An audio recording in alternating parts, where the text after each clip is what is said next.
To KVR news 9 బులెటిన్ల ముందుగా headlines చూద్దాం. పిఠాపురం నియోజకవర్గానికి చెందిన ప్రభుత్వ స్టాఫ్ నర్సులతో ఉప ముఖ్యమంత్రి పవన్ కళ్యాణ్ భేటీ.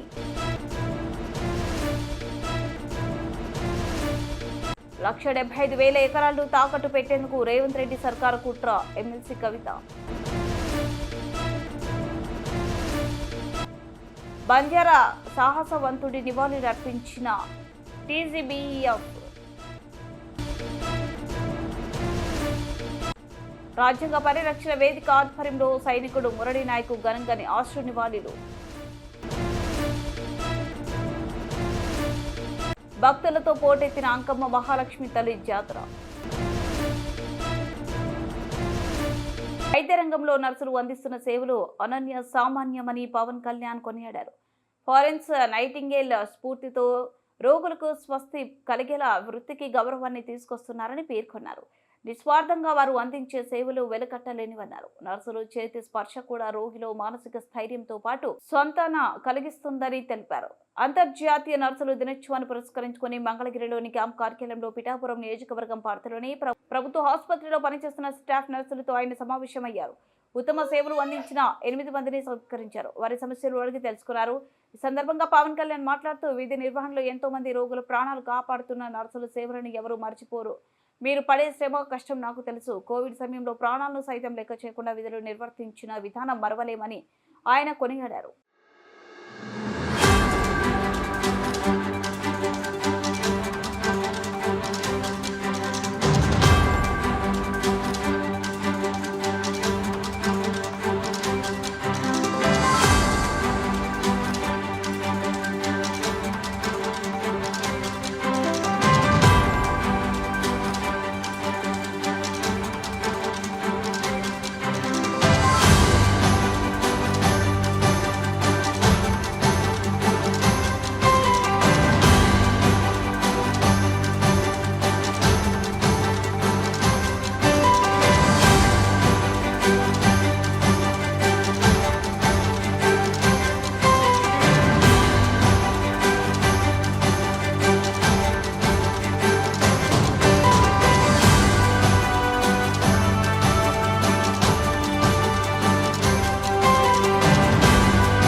తెలంగాణ ఆత్మగౌరవాన్ని కించపరిచేలా సీఎం రేవంత్ రెడ్డి మాట్లాడారని ఎమ్మెల్సీ కవిత విమర్శించారు.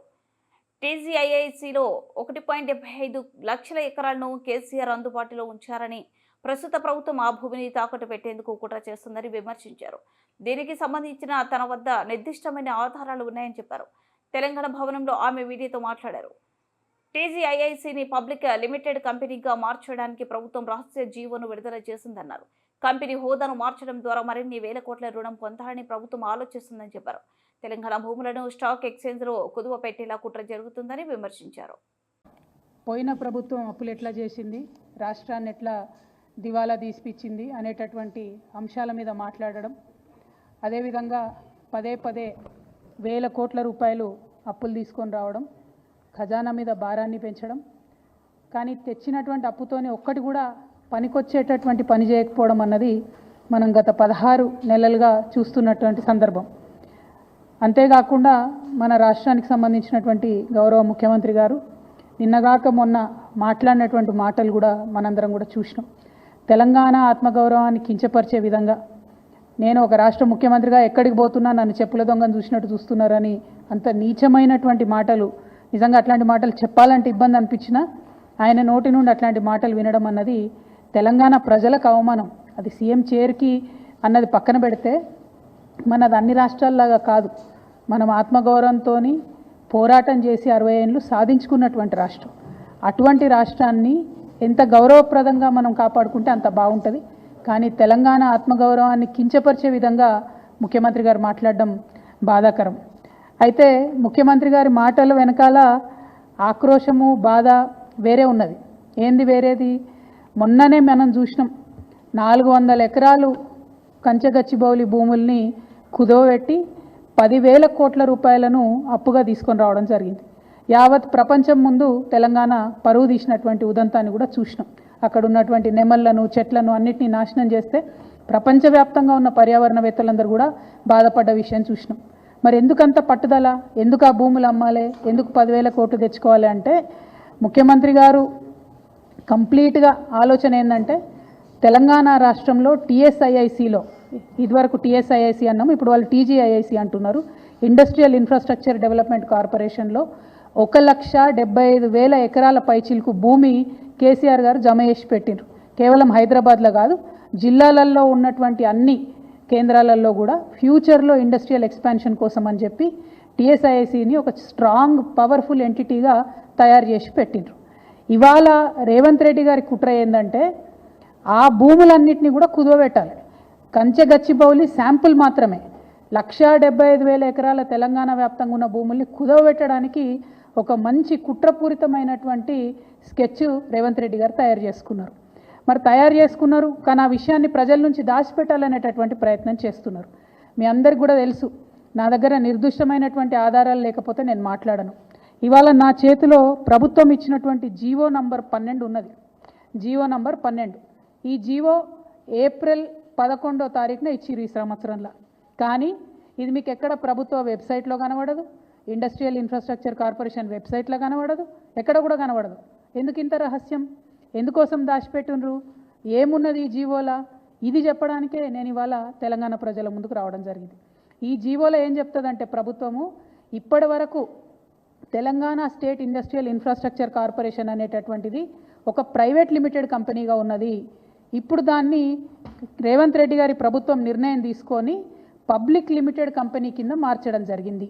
మరి ఏం మార్పు వస్తుంది ప్రైవేట్ లిమిటెడ్ కంపెనీ నుంచి పబ్లిక్ లిమిటెడ్ కంపెనీ చేస్తే అంటే ఇంకా 1,000 కోట్లు ఎక్కువ రుణాలు తీసుకొచ్చేటటువంటి అవకాశం ఉంటుంది.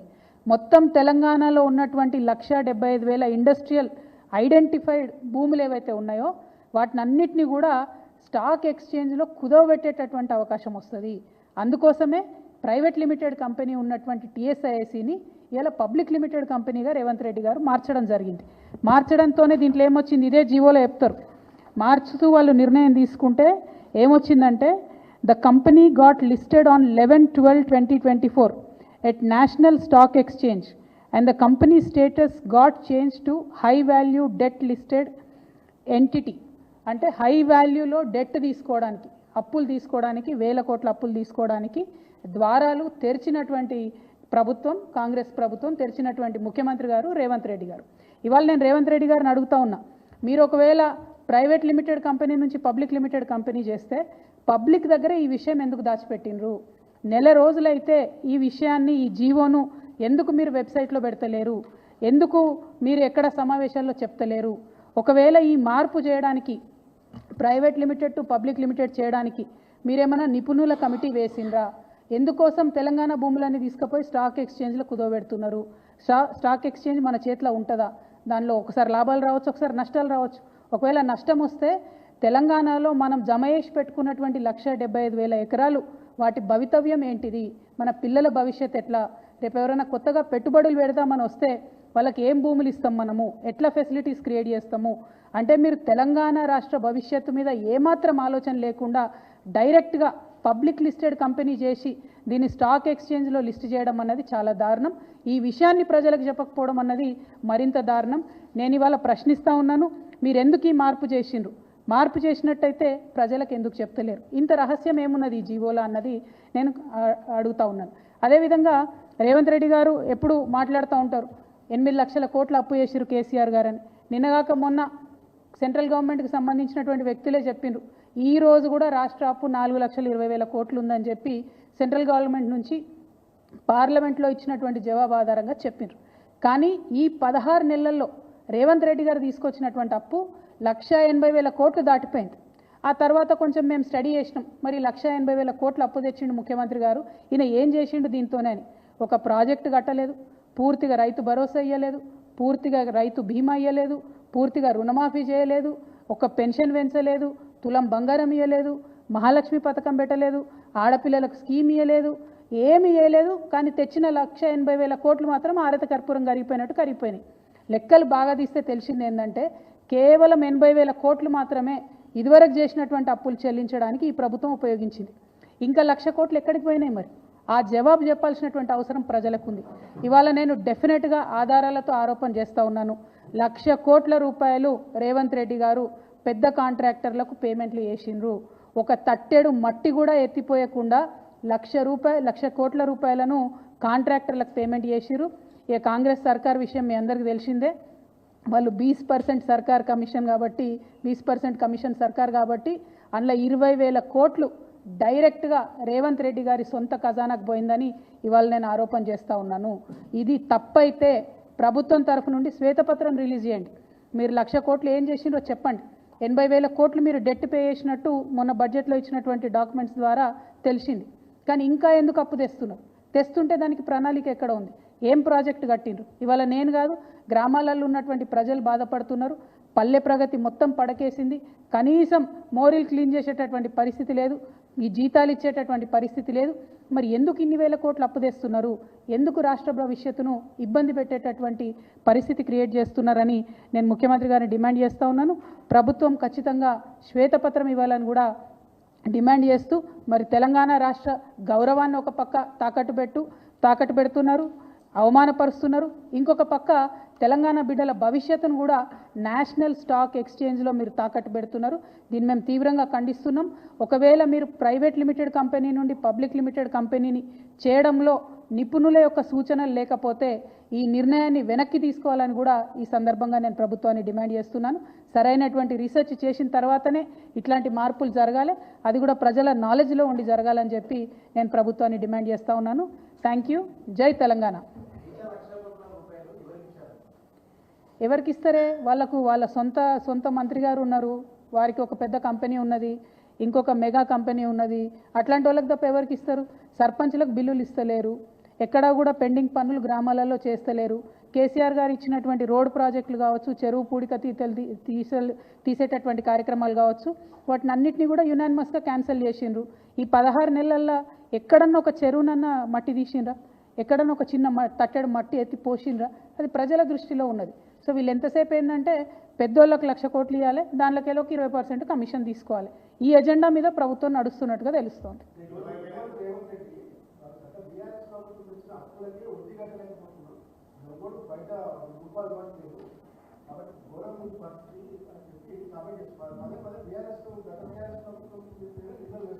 అంటే రామ్లన్న మీరు లేటుగా వచ్చిండ్రు. నేను అదే చెప్పిన, ముఖ్యమంత్రి గారు మన రాష్ట్ర భవిష్యత్తును తాకట్టు పెట్టే విధంగా, రాష్ట్ర గౌరవాన్ని కించపరిచే విధంగా క్షేత్రస్థాయిలో ఉండేటటువంటి వ్యక్తులు కూడా మాట్లాడనటువంటి భాషలో మాట్లాడుతూ ఉన్నారు. కానీ ఆయన అట్లా మాట్లాడడం వెనక ఏంటంటే ఉద్యోగులకు చేసినటువంటి వాగ్దానాలను ఎగ్గొట్టాలి, ఇచ్చినటువంటి 6 గ్యారెంటీలు ఎగ్గొట్టాలి, అన్నీ ఎగ్గొట్టేసి కమిషన్లు వచ్చే విధంగా ప్రణాళికను సిద్ధం చేసుకుంటున్నారు. కాంగ్రెస్ అంటేనే కరప్షన్. దానికి మళ్ళొకసారి ఈ ముఖ్యమంత్రి గారు ప్రూఫ్ చేస్తూ ఉన్నారు. 100% మీరు వాళ్ళని ఇవ్వమనండి, ప్రభుత్వాన్ని శ్వేతపత్రం ఇవ్వమనండి. అసలు కాంట్రాక్టర్లకు ఎంత పేమెంట్ చేసిరు అడగమనండి. ఎక్కడొక తట్టెడు మట్టి ఎత్తిపోసిరు అడగమనండి. కొత్త ప్రాజెక్ట్ ఏమైనా డిజైన్ చేసిండ్రా? కొత్త ప్రాజెక్టులు అంత వర్క్ అయిపోయిందా? మీరు 1,00,000 కోట్లు బిల్లు ఇచ్చేంత వరకు మీరు 16 నెలల్లో చేయగలిగినరా? అది సాధ్యమవుతుందా ఫిజికల్గా? ఒకసారి పత్రికా మిత్రులు. భారత్ పాకిస్తాన్ మధ్య జరిగిన యుద్ధంలో మన దేశ భద్రత కోసం తన ప్రాణాలను అర్పించిన మురళీ నాయక్ వీరమరణం పొంది దేశ సైన్యంలో ఎనలేని సేవలు అందించిన బంజారా సాహసవంతుడి ఆత్మకు శాంతి చేకూరాలని ఖమ్మం నగరంలోని అంబేద్కర్ విగ్రహం ఎదుట టీజీబీఎఫ్ ఆధ్వర్యంలో ఘనంగా క్రోవత్తలతో భూక్య శోభన్ నాయక్, భూక్య లచ్చు నాయక్, ధరావత్ రాములు నాయక్, భూక్య దేవానాయక్, బానోత్ హనుమంతు నాయక్, బానోత్ బస్కీ నాయక్, భూక్య రాంబాబు నాయక్, బానోత్ బాలు నాయక్, భూక్య కైసా నాయక్, బానోత్ మల్సూర్ నాయక్, కేలోత్ నెహ్రూ నాయక్, గూగులోత్ విక్రమ్ నాయక్, గూగులోత్ ప్రవీణ్ ప్రకాష్ నాయక్ తదితరులు ఘనంగా నివాళులు అర్పించారు. దేశ గౌరవాన్ని కాపాడుతూ అమరుడైన బంజారా ముద్దుబిడ్డ మురళీ నాయక్కి శతకోటి జౌహర్లు తెలియజేస్తూ జై జవాన్ జై భారత్ అంటూ నినాదాలతో నివాళులు అర్పించారు.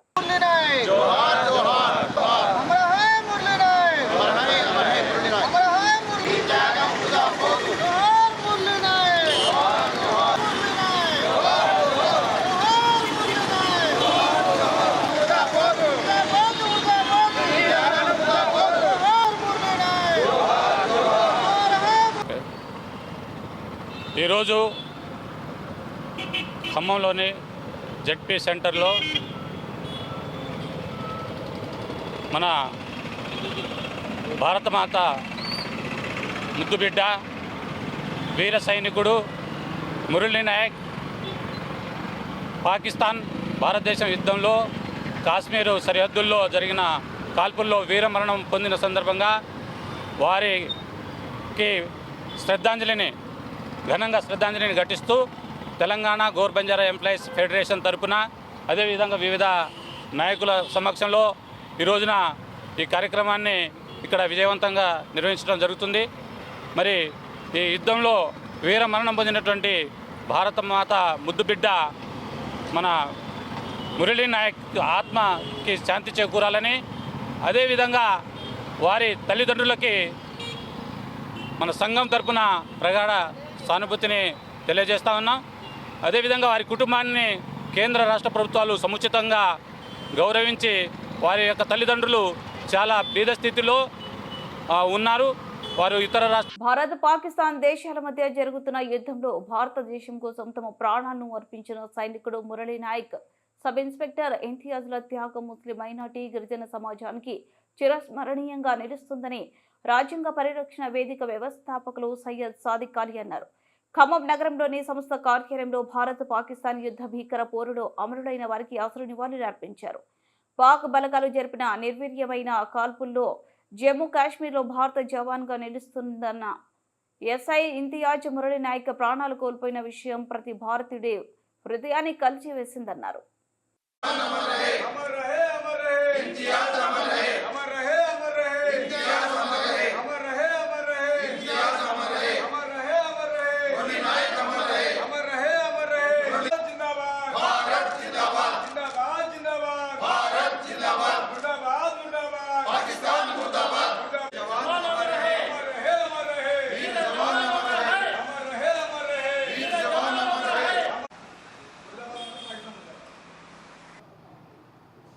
భారత పాకిస్తాన్ యుద్ధంలో అసూలు బాసిన భారత అమర జవాన్లకు ముందుగా మా అశ్రు నివాళి.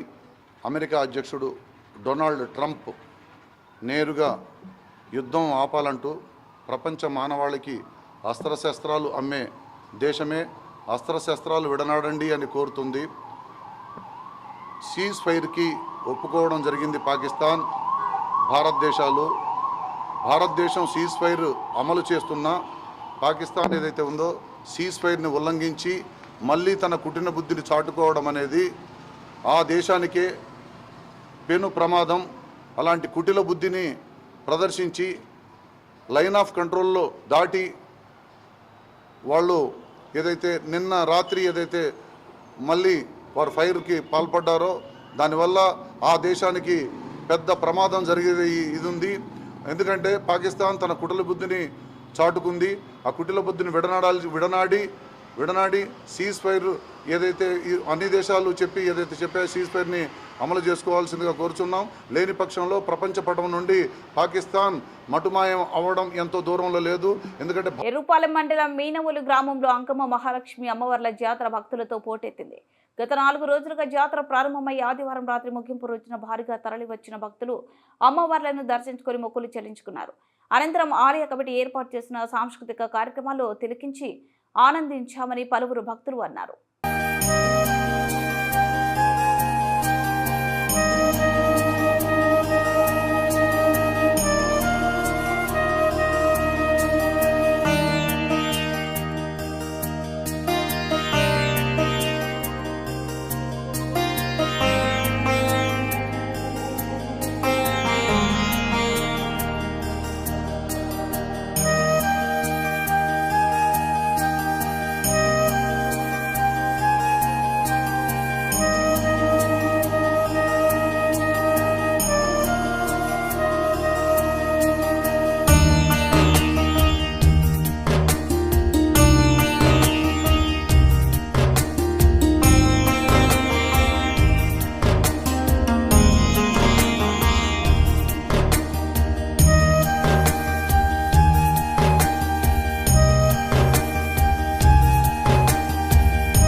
బులెటిన్ ముగించే ముందు హెడ్లైన్స్ మరోసారి. పిఠాపురం నియోజకవర్గానికి చెందిన ప్రభుత్వ స్టాఫ్ నర్సులతో ఉప ముఖ్యమంత్రి పవన్ కళ్యాణ్ భేటీ.